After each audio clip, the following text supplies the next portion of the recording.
Not going to let you rest. We'll just jump from one right into the other, so fire away. Actually, I'm just going to ask pretty much the same question I just asked Chris about two guys in particular, seniors. Isaiah Wharton being able to start every game, over his 4 years, and then Trevor Morris, 91 tackles. I think he needs 9 more to get 100 for the third straight year. Not too many guys have done it. What about those two guys stand out in your mind? Oh, man, first of all, durability. They've both had nicks and bruises and bumps and all those things, but fortunately nothing that's ever set them out for any length of time. And tribute to them and their hard work and their preparation physically to be able to get through that process, and to Kenny Parker and the strength coaches and the staff downstairs for the hard work that they put into developing those guys and allowing them to physically get through a stretch like that.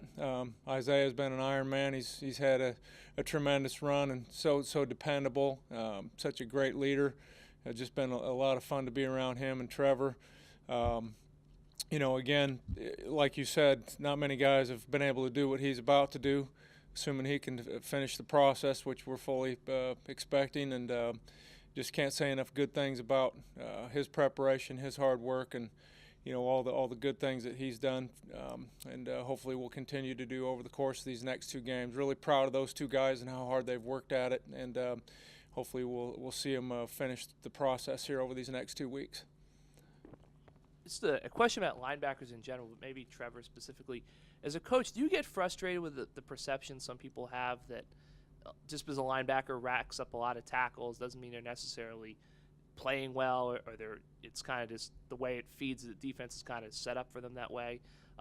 Does that bother you? I mean, is that something you don't think is true about Trevor? Maybe he doesn't get enough credit for what he does? Well, I think it depends on when, where, and how those tackles are being made. If there's a bunch of them that are 5-10 yards down the field and they're dragged down, come from behind, kind of tackles where you're just trying to save something from getting out the gate on you, then that's not the kind of tackle you want. But if you turn the film on and watch him, there's plenty of tackles that are being made up around the line of scrimmage that are knockback tackles, that are real physical plays.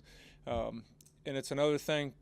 It's one thing to make the tackle, but it's another thing to understand how to get to the ball from the standpoint of a key sequence and understanding, how to see a play, diagnose it, and get yourself to the point of attack. So there's a lot that goes into that. But, his numbers speak for themselves. We'll just leave it at that. I think he's done great. How difficult is Trace McSorley to kind of game plan for as a coordinator? Because obviously he's the legs, but he's also a pretty accomplished passer. I know his completion percentage kind of down this year. Well, difficult. He's a tremendous competitor. Their system allows for him to do just what you said. You have a chance to beat you with his arm or his legs, either one. I think as a defense goes, you just have to try to decide what you want to take away, what you're trying to take away schematically, and understand that one thing won't take it all away. You just hope that how you plan for it and what you're trying to stop that you do stop that. And if it happens to be that they got something else dialed up that hurts you, then you got to make an adjustment. But with their system offensively, all the different design quarterback runs and all the throws that come off of him, the RPOs and all the other throws that he makes too. He is a very, very accomplished player and hard to defend, and he's a great football player. I'm going to throw a curveball at you.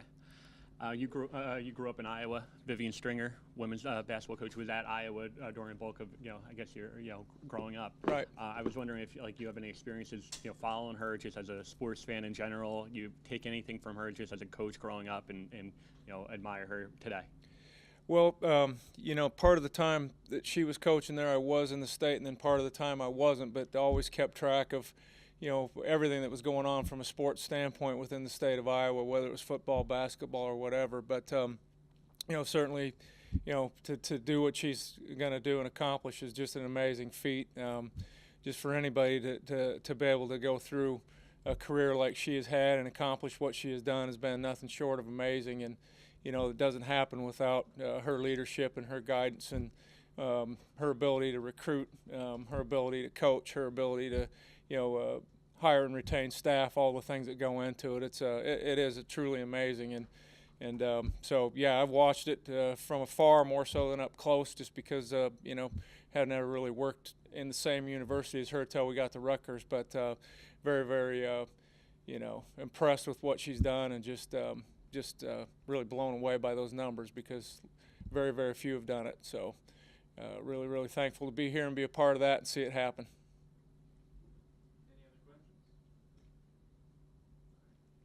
Okay. All right. Thank you, guys.